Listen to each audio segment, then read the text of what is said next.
জানো, একদিন রাতের বেলায় না আমি চুপচাপ আমার ঘরের মধ্যে শুয়েছিলাম, তো হঠাৎ করে কিছুক্ষণ পর দেখলাম আমার ঘরের দরজাটা যেন আমনা আমনি খুলে গেল। দেখে যেন মনে হচ্ছিল কেউ যেন আমার ঘরের মধ্যে ঢোকার চেষ্টা করছে।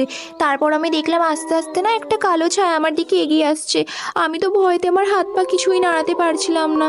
তো হঠাৎ করে না ওই কালো ছায়াটা আমার কাছে এসে দাঁড়িয়ে বলল, তুমি কি জানো আমি তোমার সাথে অনেক বছর ধরে এই ঘরের মধ্যে থাকি? তো আমি না তখন একটু সাহস করে বললাম, আচ্ছা ভূত, তুমি কি আমাকে কিছু বলতে চাও নাকি?